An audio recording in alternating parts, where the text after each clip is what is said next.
Welcome back to the channel. Video का title देख के आपको पता चल ही गया होगा कि आज हम बात करने वाले मेडिकल सर्विसेज के बारे में।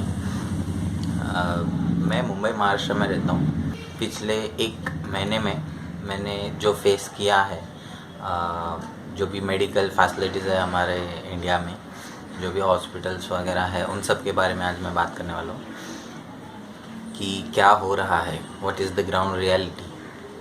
देखो, गवर्नमेंट बहुत कुछ बोल रहे कि हमने ये किया वो किया, हम ये कर रहे, but ground reality is much different.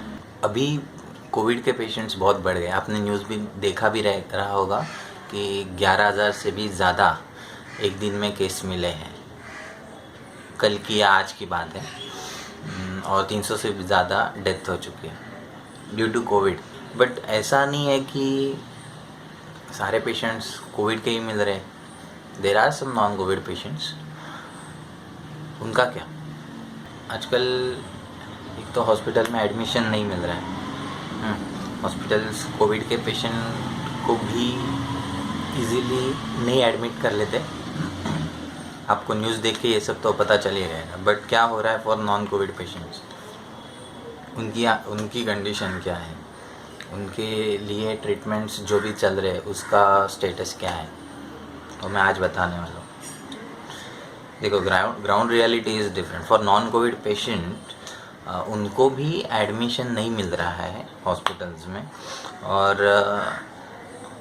जाहिर सी बात है, आजकल के सिचुएशन के हिसाब से अगर आपको एडमिट होना है कोई भी हॉस्पिटल्स में, तो आपको लगेगा कोविड टेस्ट। बट प्रॉब्लम यह है कि ये कोविड टेस्ट हर कोई हॉस्पिटल में नहीं होता, या हॉस्पिटल में होता ही नहीं है मेरे हिसाब से, क्योंकि मैं बहुत सारे हॉस्पिटल्स घूमा हूँ पिछले एक महीने में।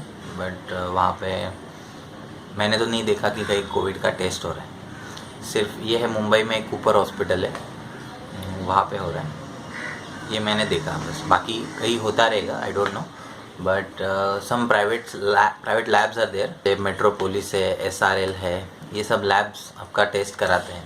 इनका फ़ीस रहता है कुछ 4,500 रुपया एक स्वैप का। और कुछ गवर्नमेंट के लैब्स भी हैं जिनसे आप कांटेक्ट कर सकते हो। आपको नेट पे बहुत सारे कॉन्टैक्ट्स मिल जाएंगे। मेरे केस में क्या हुआ, मेरे डैड की तबीयत अचानक से ख़राब हो गई। तबीयत ख़राब होना इन द सेंस उनको फ़ीवर आना स्टार्ट हो गया। तो अब करें क्या? तो हम फर्स्ट स्टेप ये उठाते हैं, कोई भी डॉक्टर हो नज़दीक, उनसे हम कांटेक्ट करने की कोशिश करते हैं। बट सिचुएशन के हिसाब से सारे मुंबई के क्लिनिक्स आधे से ज़्यादा तो बंद ही है। छोटे मोटे जो हॉस्पिटल्स हैं एरिया में जो रहते हैं, वो भी सारे बंद हैं। हाँ, चालू भी है, बट एडमिशन या फिर चेकअप नहीं हो रहा है, कम्प्लीटली बंद है। तो ऐसे में हम जाते हैं, कोई भी डॉक्टर का क्लिनिक ओपन रहेगा, उनसे बात करते हैं। तो फिर वो बुलाएंगे, चेक करेंगे, आपका ऑक्सीजन लेवल चेक करेंगे, आपका टेम्परेचर चेक करेंगे। तो वैसे ही हम मेरे डैड को लेके हम वहाँ गए। वहाँ जाने के बाद उन्होंने सब चेक किया। उन्होंने बोला कि नहीं, ये तो वेदर कंडीशन के हिसाब से उनकी तबीयत बिगड़ गई, तो मैं कुछ मेडिसिन दे देता हूँ, उनको दे दीजिए। तो ठीक है। तो अब आगे क्या? उनको घर पे लाया, उनका कोर्स चालू हो गया। 2-3 दिन वेट किया, बट उनकी तबीयत और ज़्यादा बिगड़ती गई। उनको फिर ज़ुकाम भी स्टार्ट हो गया धीरे धीरे, कफ स्टार्ट हो गया, तो बहुत सारे सिम्टम्स, जैसे स्टमक पेन चालू हो गया, हेडेक चालू हो गया। तो जैसे नेट पे चेक किया मैंने, तो ये सारे मतलब कोविड के लिए भी यही सब सिम्टम्स है। बट हम कम्प्लीटली आइसोलेशन में है सिंस लास्ट 3 to 4 months, जब से लॉकडाउन स्टार्ट हुआ है। घर से बाहर नहीं निकलते। अगर कुछ सामान आ रहा है, डायरेक्टली जाके गैलरी में रखना है, उसे सैनिटाइज करना है, और 2-3 दिन वही छोड़ना है। उसके बाद हम अंदर लेते हैं उसे और यूज़ करते हैं, वो भी धो के। तो चांसेस बहुत कम थे कि कोविड के लिए एक्सपोज हो। हमने सोचा कि ये सब भी चेकअप वगैरह हो जाना चाहिए। क्या है ना, आप 4 डॉक्टर से पूछेंगे, चारों डॉक्टर आपको अलग अलग जवाब देंगे। कोई बोलेगा कि टेस्ट करना ज़रूरी है, ये वो आपको हॉस्पिटल में एडमिट करना ही है, करना पड़ेगा। कोई बोलेगा नहीं, हॉस्पिटल में जाओगे तो अब और ज़्यादा हो सकता है आपको। ऐसे अलग अलग आंसर्स मिलते हैं। अभी करे तो करे क्या। तो किसी एक डॉक्टर को भी हम फॉलो कर रहे हैं, बट फिर भी हम देख रहे हैं ना कि हमारा पेशेंट का सिचुएशन क्या है। डॉक्टर्स डोंट चेक फिज़िकली जैसे पहले होता था, जैसे अभी नहीं हो रहा है। अभी सारे डॉक्टर ऑनलाइन कंसल्टेशन करते हैं, और जिसका फ़ीस भी वो लोग चार्ज अच्छे से करते हैं, 1000 2000 एक सेशन का, जिसमें भी 15 मिनट हार्डली बात होती है उनसे। चलो वो बात भी ठीक है, वो हर एक डॉक्टर का पर्सनल चार्जेस रहते हैं, that is fine. So coming to the point, क्या हो रहा था हमारे साथ। तो फिर डैड की तबीयत अचानक ख़राब हो गई बहुत ज़्यादा। तो हमने उनको रात को गाड़ी में डाल के हम उनको लेके गए। मैं हॉस्पिटल्स के नाम नहीं लूँगा, बट आप समझ जाओ जो भी है। बट मुंबई के कैसा है, छोटे हॉस्पिटल्स बंद है, क्लिनिक्स बंद है, तो ऑब्वियसली हम बड़े हॉस्पिटल की तरफ ही भागते हैं। कहता है कि भाई बड़ा हॉस्पिटल है तो कुछ ट्रीटमेंट होगा ज़रूर। वहाँ पे कैजुअलिटी में वो लोग चेक भी नहीं करते कि पेशेंट को क्या हो रहा है क्या नहीं। वो सीधा आपको बताएंगे कि आप कोविड टेस्ट करके ही आओ। कोविड टेस्ट करने के लिए भी अभी कोई डॉक्टर से आपको एक फॉर्म फिलअप करना पड़ता है, कुछ एनेक्चर का, और उसके वो फॉर्म आपको लैब में सबमिट करना है। फिर लैब से और उसके लिए भी डॉक्टर को कंफर्म होना चाहिए कि आपका कोविड टेस्ट कराना है। बट डॉक्टर डायरेक्टली तो नहीं देगा पेशेंट को देखे बिना, और पेशेंट को आजकल चेक भी नहीं कर रहे हैं, तो क्या करें। तो कोई पहचान वाले डॉक्टर रहेंगे, आप उनसे ले सकते हैं, उनको बता सकते हैं। तो फिर उसके लिए भी वो फिर पहले बोलेंगे आपको कुछ मतलब आपके कंडीशन के हिसाब से कुछ टेस्ट बताएंगे। जैसे मेरे डैड का ब्लड टेस्ट वगैरह सब किया हमने, फिर सीटी स्कैन वगैरह करने के लिए बोला, तो वो सब किया हमने। और उसके बाद में हमें रेफ़र किया गया कि आप अभी कोविड टेस्ट कराओ। बट ये सब टेस्ट करने के इसमें 4-5 दिन चले गए। तब तक डैड घर में ही है विदाउट एनी ट्रीटमेंट। हम घर पे ही उनको ट्रीट कर रहे थे। कुछ मतलब घर में कैसा रहता है ना, कुछ काढ़ा दिया, कुछ ये दिया वो दिया, उस हिसाब से। तो उनका फीवर वगैरह तो सब चला गया, ऑलमोस्ट सब कुछ चला गया घर में ही। बट स्टिल उनका वीकनेस नहीं जा रहा था। लिटरली उन्हें सपोर्ट लगता था, मतलब ही कांट इवन स्टैंड। तो कंप्लीट बेड पे ही थे। सीटी स्कैन वगैरह होने के बाद में डॉक्टर ने बताया कि हाँ इनका कोविड टेस्ट करना पड़ेगा। कोविड टेस्ट किया, निगेटिव आया। अब ये टेस्ट करने के लिए भी आपको 3 से 4 दिन लगते हैं, मतलब 10 दिन यही ख़त्म हो गए। और उसके पहले के जो डॉक्टर का कोर्स था, मतलब 15 दिन तो यही ख़त्म हो गया। अब क्या है, अब वो सब रिपोर्ट्स वगैरह लेके हम हॉस्पिटल में कांटेक्ट करते हैं। कांटेक्ट करने के बाद हॉस्पिटल बोलते हैं बेड्स आर नॉट अवेलेबल।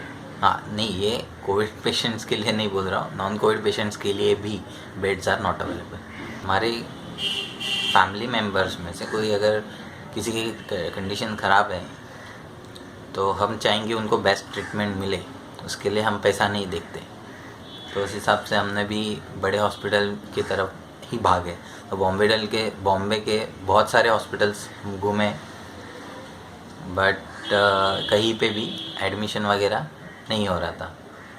तो और ये सब मेरे डैड देख रहे थे कि क्या चल रहा है, देख रहे थे हम किस तरह से भाग रहे इधर उधर। तो फिर हम उन्हें रात को फिर से घर लेके आ गए।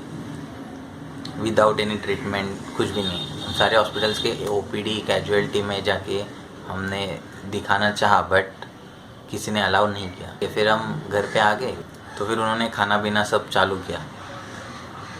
पहले उन्हें खाना पीना बंद किया था, मतलब ऑलमोस्ट बंद ही था क्योंकि उनको जम ही नहीं रहा था कुछ। धीरे धीरे उन्होंने स्टार्ट किया तो हम उनको घर का खाना मतलब अच्छे से खा रहे, अच्छे से खाना पीना उन्होंने स्टार्ट कर दिया। तो धीरे धीरे मतलब हमने उनको इलेक्ट्रॉल पाउडर्स, फिर अभी हॉस्पिटल्स में तो एडमिट नहीं कर रहे, तो बट कुछ तो कोर्स चालू करना पड़ेगा। तो हमने उनको फ़ीवर वगैरह सब जिस हिसाब से सिम्टम्स थे उस हिसाब से हमने उन्हें न्यूमोनिया का ट्रीटमेंट देना चालू कर दिया, मतलब किसी डॉक्टर के कंसल्टेशन से। धीरे धीरे वो रिकवर हो रहे। हमने घर पे भी काढ़ा, फिर गर्म पानी, फिर गरारे करना गर्म पानी से, हल्दी डाल के वो सब चालू कराया। और धीरे धीरे जहाँ पे नॉर्मली अगर ये सब सिचुएशन नहीं होता वो 2 दिन में हॉस्पिटल जाके ठीक हो सकते थे, वहाँ पे हमें घर पे ही उन्हें ट्रीट करने में 1 महीना लगा। और 1 महीना कम्प्लीटली बेड रेस्ट, मतलब उनको अभी उठने के लिए ताकत ही नहीं है, तो फिर ऑब्वियसली बेड पे ही लेटे रहेंगे। तो 1 महीना वो बेड पे ही थे। वीडियो बनाने का एम ये है कि देखो आजकल के सिचुएशन के हिसाब से अगर आपके फैमिली में से किसी को भी कुछ भी हो रहा है तो हॉस्पिटल में एडमिशन नहीं मिलता। इसके लिए बोलते हैं ना, precaution is better than cure. तो आपको प्रिकॉशन लेनी है। आज भी हम देखते हैं बहुत सारे न्यूज़ चैनल्स पे वगैरह, उस पे उससे हमें पता चलता है कि बहुत जगह पे बहुत लोगों को अभी तक सीरियसनेस नहीं है इस चीज़ के बारे में। तो अपने आप को स्ट्रॉन्ग बनाओ, इम्यूनिटी पर काम करना चालू करो। इम्यूनिटी अगर वीक है तो ये सब चीज़ें होंगी ही होंगी। तो इम्यूनिटी पे काम करना चालू करो, क्योंकि इंडिया में मेडिकल सर्विसेज की पूरी तरीके से लगी पड़ी है।